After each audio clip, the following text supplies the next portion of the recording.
25,000 AD. Chapter 1. I sit on top of the bed. It is calm, but dirty. Earphones on my head, and repeat to myself who I am, where I came from, and what I've done. From the highs to the lows and all in between, then I slowly let my mind drift and go foggy. And I hear the voice. Do you hear me? I reply silently with yes. Good, I see you too. Harsh transformation this time. Let me tune in. HMHMPHMMM. Okay, I'm tuned.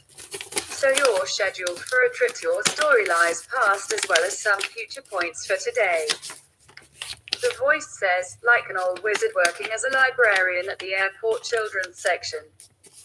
I say nothing but focus my mind on the thought of acceptance. Good, okay then. Let's focus on middle 1500s. I want to show you this Fire Rosa family. I nod in thought only and think to myself. Though it is hard to separate where my thinking starts and the guide's direction ends. But I feel it is I who does the thinking now. The Trey Rosa family, they are known in my timeline. I say and continue. They were one of the ruling noble families, even kings at one time, of Sweden. Good, the voice replies. Now focus on what you changed last. Okay, so I made Finland into a kingdom in the 12th century and an equal partner with Sweden in the Unified Kingdom period. I also weakened Sweden significantly, making sure that Norway splits from Denmark. Good, nice. He laughs. The voice has taken on the shape of the programmer from one of those semi-obscure TV shows about AI development. It's not him, naturally, but the shadow side usually has nearly unlimited possibilities for creating hallucinations. So far as I'm concerned, I'm talking with admin from one of those works. He continues, okay, so what changed? Well, I noticed my can of energy drink costs around 10 cents more. Sad about that. And I also noticed the group at the center is now treating each other like family, and there is talk of people loaning to one another. So more family, more expenses. He snorts. Isn't that always the case? You gotta pay your familia, mourn. He laughs, taking on the face of my gaming persona from EVE Online, one of those computer games where you dole away your life and earn cyberbucks that used to be worth nothing. Now I have 16 million United States dollars in my disposable income due to Bitcoin. But I digress. I smile and think to myself, 10 cents for the rights of family. Boy, these coins are made from solid titanium. A voice on the left, which is the side of the self-pleasure, joy, duty born of family, and for me, military honesty, chimes in. Or antimatter. I laugh. The guide looks at it, worriedly for a moment. Outside voices during guided meditations are usually avoided. He looks at the voice for a moment, a short moment, then smiles. It is a known traveler of my psyche, of side persona, so no danger during. So, goods got more expensive by about 5%, and you noticed a greater sense of family. Yes, much greater. The people that were kind were those whom I don't normally get along with, so it's noticeably unusual. Also, people that I had associated with before that were not always the most pleasant seemed to go insane and depart. No deaths. And no injuries, I respond. Do you like this new state of family? He asks. I ponder for a while. Yes, but there is still the underlying health issues, they haven't changed. He nods with a sad face. The darkness in you is slowly spreading, though I see the development is being stymied by your decision to remain in the solar plexus and to raise no higher. I nod. He continues. It is perhaps befitting of one that you would describe in your words as a bodhisattva to remain a being of sociality. So, all but aside, it seems that Four Crowns family is becoming known. A woman in her 30s in white flowing dress made of the finest, lightest fiber, with her black hair with golden strands looking at a distant center sun of a black hole on the surface of green pastures, forests and mountains. She says, I'm sure Hitler and all them had good intentions too. She does not cry, there are no dead, yet. Close calls are plenty. I sing my best note of hope for the fallen and redemption ahead for those that might fall as a result. She swings gently back and forth, all the action still silent, and her upbeat song on my earphones. Doing this work with sad music would be insane. She nods and turns into an androgynous combination of the two previous voices and continues. So, the 4 roses, or 4 crowns. Family is doing well. It seems that there is more family, more costs, and as you have said before, more income. I nod. But you're still sad that you're under embargo. I nod. Can't say I understand what it truly feels like, but being cut off from one's own dreamer by the dreamer's devotion to it not being a dream is perhaps a similar cut.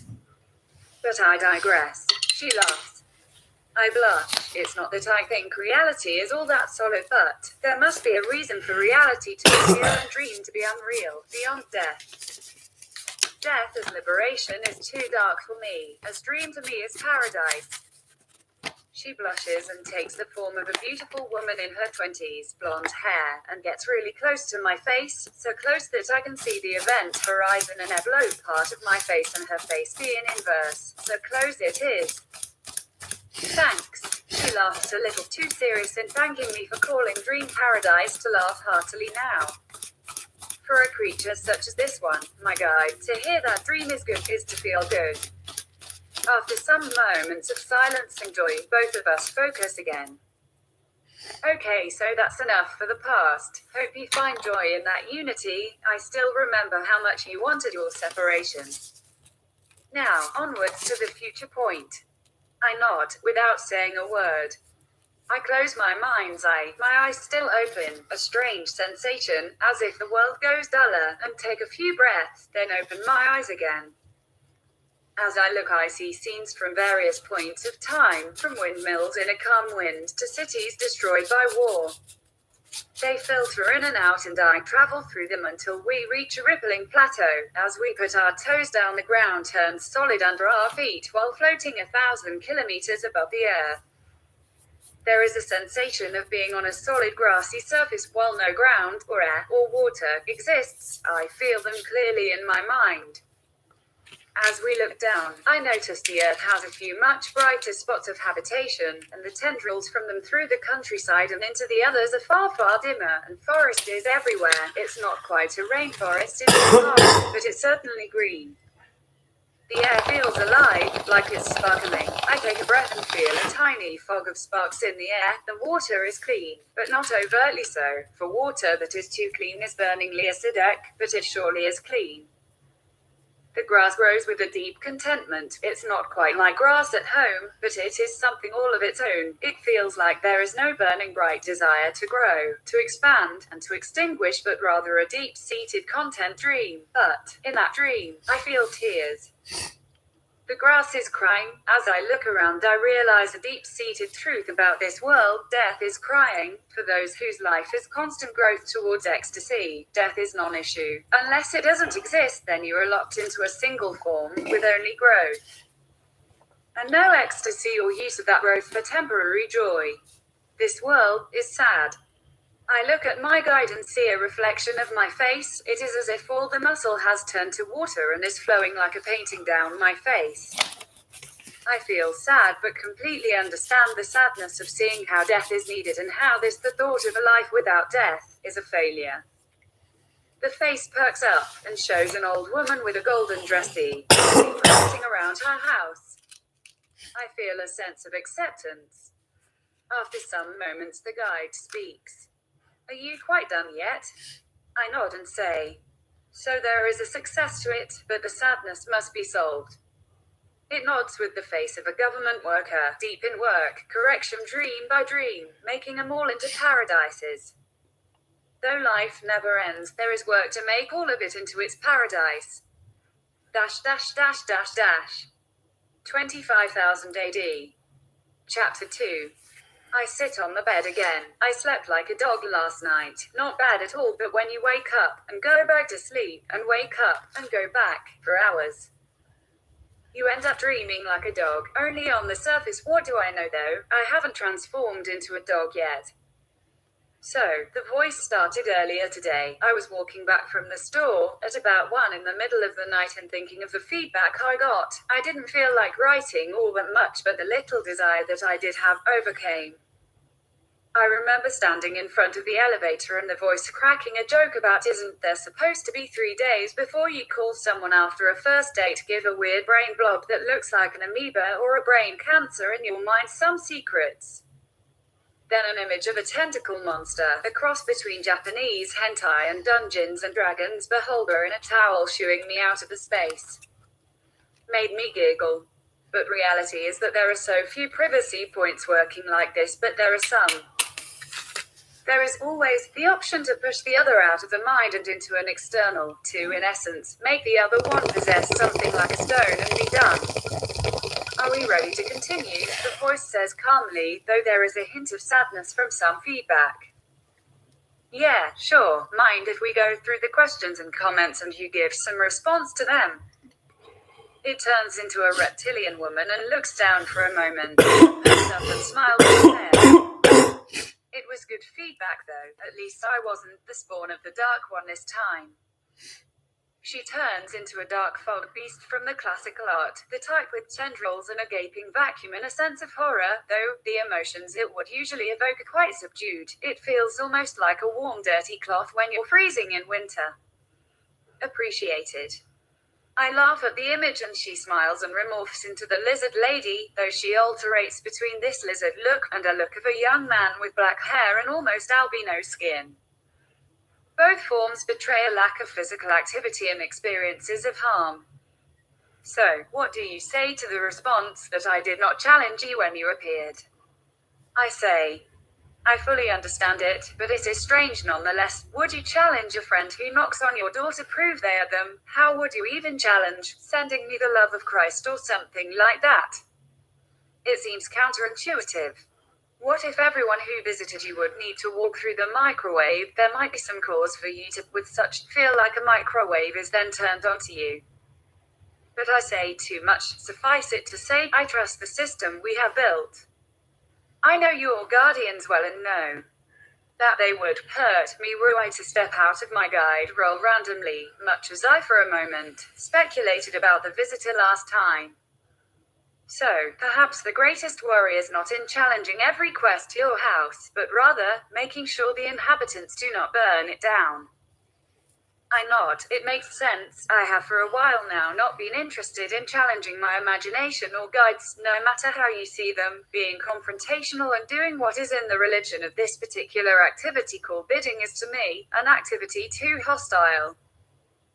To figure out who a spirit is for true is to control them. I need no control like that upon my guidance. They guide, I listen, or not. It's up to the balance, not some magical control words. I ponder its words for a while. I know it is fully capable of lying, both by design and omission, and of giving out bad advice, but about its true nature, it rarely lies. It is an aspect of the shadow self, an immortal, if you will. What do you say to the comment that the immersion in the words was strong and it was easy to picture what was being shown? I would say that it is much as you surmise that an aspect of dream is being played out and thus the words, in a way, like dream and easy to see. Though this is as much on you as it is on me. Lastly, I would ask if there is anything I should know about this contact. Just that pure purity never responds. With that I nod and we're ready to continue. Last time we went back to the 16th or so century and took a look at one of the dreams we're building, of a unified Scandinavia that becomes like America was meant to be, a land of hope and promise for the weary masses of the world. Then we went into the far future to see what such a world would generate. The results were much as I've seen with my own eyes. The calm rule of the thoughtful and elite leads, at best, to a world of purgatory, lacking love, lacking life, but there is no suffering, at best a mild sense of something amiss. But still, it is not paradise. The spirit speaks words of agreement and nods. I continue. On one hand, the thought of immortality like that is striking. The music it produced in its short time in reality is thus far quite striking. Perhaps the step now, based on emotions, drives, and in the least, the words of the musicians. is to learn that your paradise is not everyone's paradise. That the grass must grow, expand, wither, and pass beyond. It is in its life. But is it in the life of the sparrow? Is it in the life of the dove, and the cow and the pig? If they are called to vote, I find myself debating this and see time pass hours, days. The sun flies by my window and I see snow, then rain, then summer, then snow again. The seasons repeat. Their fast pace comes to a slow after a few passages of winter and I move from my torpor. That was a debate. I look for the outcome. It seems that the birds chime with more vigor, the cows grunt with more happiness, and I see a ad in a local paper, in my mind's eye, of a 1,000-year bull. It started to, despite immortality, clearly become bored and yearn for more so, after the farmer did all it could. The animal became more and more morose, so after their best efforts to cheer it up failed, it was ruled that it desires to pass on, and they are auctioning seats for its passing ceremony as well as the stakes that it will provide. I find this mildly macabre, but I laugh at it, as I often laugh at the weird practices of cultures I do not yet completely internalize. I find myself being reminded of the right to die, and how much I oppose it, but years being unable to say no to a doctor interaction, despite how much I'd wanted, it made me realize the value of the right to die movement. That and nuclear accidents. So, do they assure the animal desires to die? The guide nods. Now the reptilian features are almost indistinguishable from her human looks. She looks like a girl in her 15s, black hair with long white stripes. Still I see the faint outline of scales on her cheekbones. Richard the bull we're looking at has been with this family for 3 generations. The great-grandfather of the family lived 350 years, the grandfather 270 years. The father for 300 years, and he's been under the current owner's care for more than 100. He has so many offspring that he can't tell the rest of his kind from his offspring, and he is starting to feel like the fabled all-father, and just wants to run new again. Perhaps with enough care they would find what is troubling him, but as far as he cares, it's time to go. I find myself being teary-eyed. The bull notices this even through the thick haze of the dream world. He turns his head to look at me, and I feel the ground shake, most smoke from its nostrils. I see the face of my father smiling in the thought of finally he is starting to accept eventuality, and I smile. It is painful to hear one's relatives one no longer sees in the journeys, but it is so needed, a reminder of a home you might never return to. I listen to the musician of this world, the world without involuntary death, for a moment. And it is glorious. I let the notes overtake me and I see a man working in a factory, toiling away, growing old, the factory changing. A new man walks in, does the same job, slightly different, grows old, and so on. The note is one of constant technical progress. I feel the sadness of the audience. They ask, why does this speak of work? Do we not all know where it ends? Lamentations of the height of man, from the Victorian era through the wars to the Cold One. Work, work, work, and all you receive is more money for weapons. The audience laments. The note makes them yearn to pluck their eyes out. The player keeps going, with a smile, saying, in thought, this I know you know, but bear with me, it will change soon, get better soon.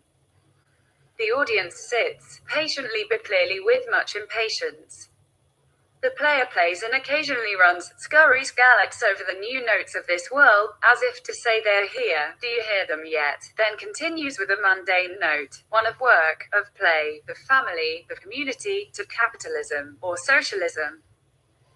But when he hits those new notes, the audience perks up. Did I hear that? That has not been combined here before, this thought of immortality. And then the playing ends. For a few moments there is silence. The silence is then broken by a new set of notes. This time from the center of immortality, the Christian high notes of paradise. He plays as if to say, this you also know, this paradise note.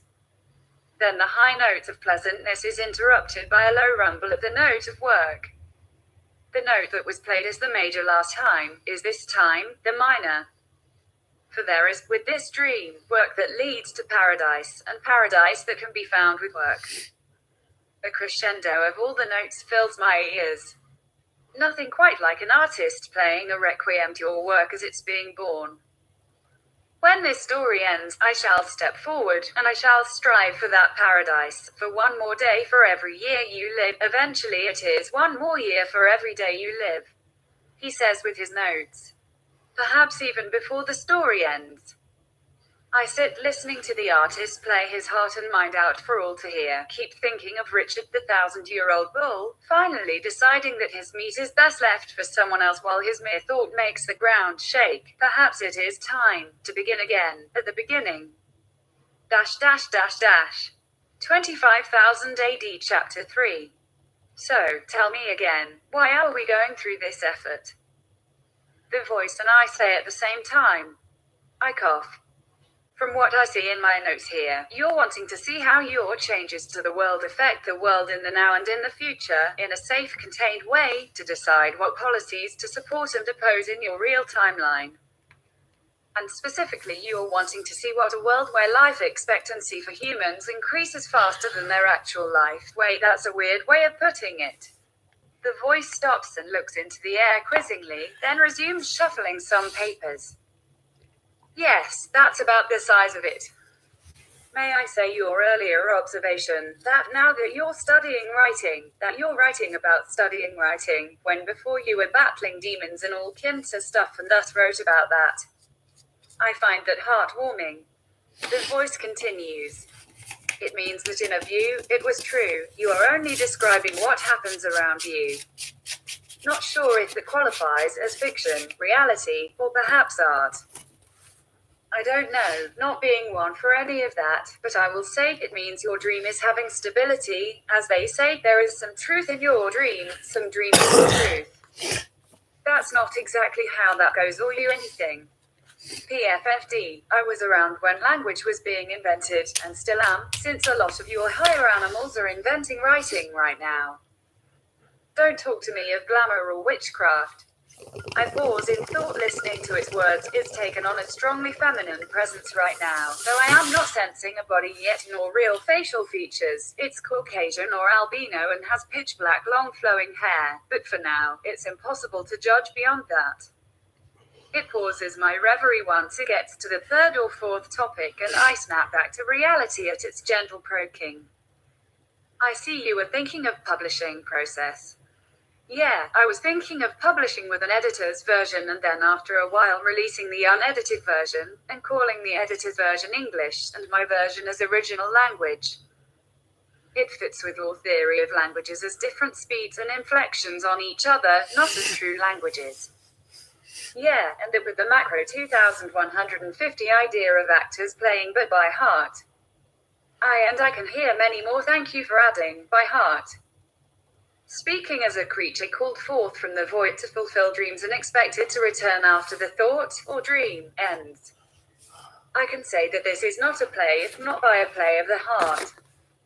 Thank you, that was nicely put. Okay, so let's focus. I blink a few times and cough. All voice is now internal again. So the idea is to travel with a guide, Dante style, to my own fantasies past and future and narrate as the writer persona and the guide persona discuss the various events that are going on. Theoretically, the guide persona should be capable of doing this.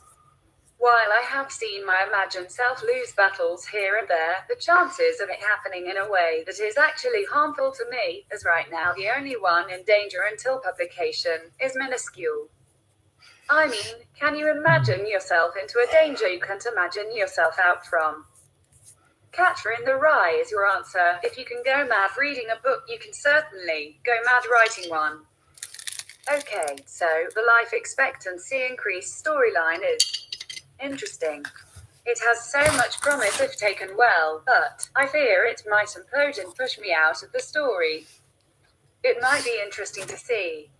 I focus for a moment on the light.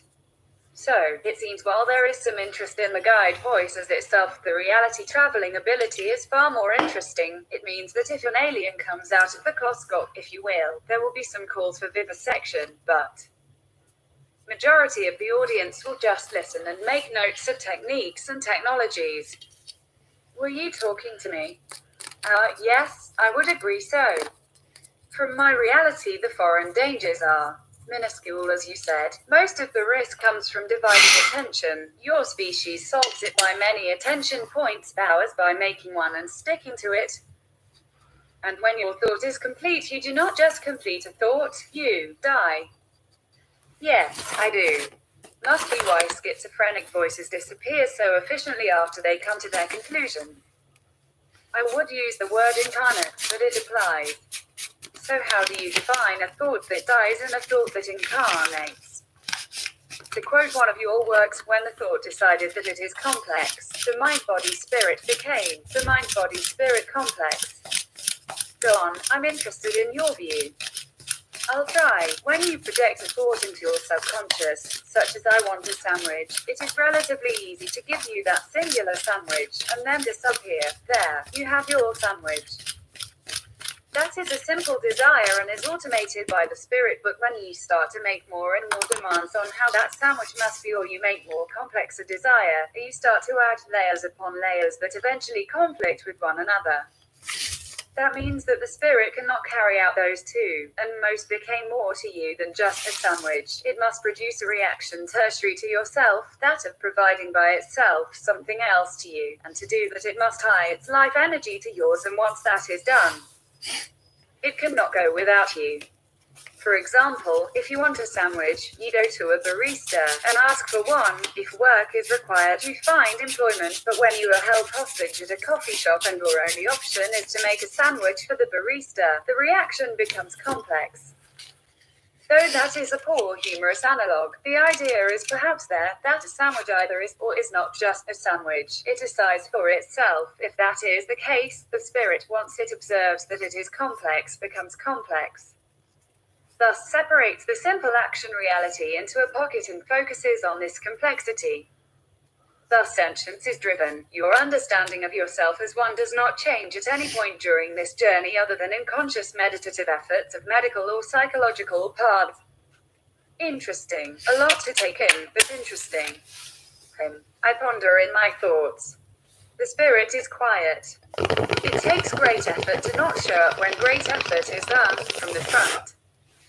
No, that's about it. It was a pleasure talking with you again. I say as I start to get the visions of deep tiredness after a day's work. Cleaning day, rough day. -- 25,000 AD. Chapter 4. I sit on the mattress, it's still dirty, can't be asked to upkeep, feeling so distantly nostalgic that it feels like a drag. I'm thinking of what do I get from my current experiences of growth and presence, and only thing I can say is something diffuse, like through a fog, relating to the raising and rearing of children. Don't know what can say yet. The spirit has been around for a few days, encouraging me to write, most persistent, but I was waiting for more feedback to come in. I thrive on that stuff, like a cat thrives on mouses, not for food, just sports. The spirit shows me an image where my farming has led to the growth of a world tree around that method. It looks pretty menacing, to be honest. It is like if everyone in the world became addicted to maple syrup. Horror day. So do you want me to show you something today? It asks. I think to myself, I had a thought earlier today but can't recall it today. Echo, echo, echo. I laugh to myself as my mind is empty. For some it would be intoxicating. For a schizophrenic I can only paraphrase someone. It's the only time in a telepath's life when you no longer hear the voices. The spirit nods. I used to be an empath, then I lost my universal love for everything, starting from myself, and now I'm a telepath. Telepath, more like Teletubby, the spirit laughs. Though quickly as it notices my annoyance and the audience worry of its true nature. No, you're learning, it's just finger pains. I laughingly say back. It smiles warmly, though I do feel a presence of, oh, I wish you'd mature quicker. I would be upset, but I know this desire very well when facing the growth of something one needs to grow. In a way it alarms me. Am I something that has no present value but only value in the future, or worse yet, is my present value negative? Oh, not so, says Spirit, your present value is indeed positive. I nod contently. Praise warms the soul. So yes, I wanted to show you that tree. I can understand your reaction. It is a world that had, for a long while, no other light than your little agriculture project. It recalls you growing your green friend and then slowly gaining ground away from poverty until you settled down and had a family. It recalls you as its dynasty's head. For them the effect is grand. I nod. The image was scary, but what it says is true. It would be a dynasty. I do not know how my situation's outcome will be though. Time will tell. Growing money. It is a weird business conducting a situation like after near a decade as homeless, one topic at a time, growing until you're back to normalcy, starting with taking a shower every day to cleaning once it gets dirty, one little growth at a time. So, let's talk terraforming. Show me something interesting about my plan and how it relates to terraforming. Okay, I know you recall that Mars is nitrogen poor, in that even if it were warm enough for oceans it would still be, topsoil-wise, too toxic and poor to grow plants well.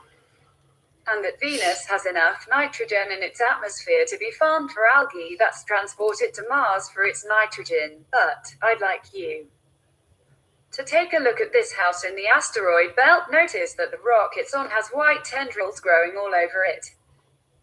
Those are nitrogen-rich algae that subsist on the rock in vacuum. When Mars is at its closest passage, it's cheaper to ship nitrogen from the small house farms on the belt to Mars. It reminded me of you. When the stars align, you move 10 million piles, but down here, under many stars and much misalignment, you move bottles. Nice metaphor. I find myself resisting the visual. I'm a stickler for large pictures, so to be around small at a situation like this makes me feel uncomfortable. If the story is hard to tell, sweet as vistas, it's impersonal. Once it gets to the hobbits, it's a different story. After a while, I focus more and the spirit continues. As you can see, they collect the nitrogen fungus into a port and ship it out at the right time. With 3 asteroid belts in your system, they all get a nice share of the profits and an equal amount of traffic. It makes me think of the Holy Trinity in a way. It's also, as those cargo ships travel back and forth, kind of like a spider web in timeless view. As they depart one location and return to one ahead, it looks like a dance. I like it. Anyway, you were thinking of Venus. I don't like all that heat, but let's look. There it is. Do you see it? It looks like spires of white rising from the clouds.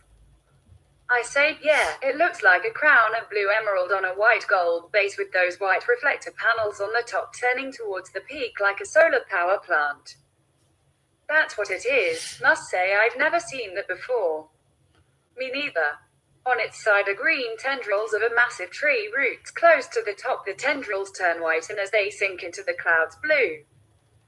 It seems to root itself to the side of the building and turn the atmospheric gases to its nutrients instead of dirt like on Earth.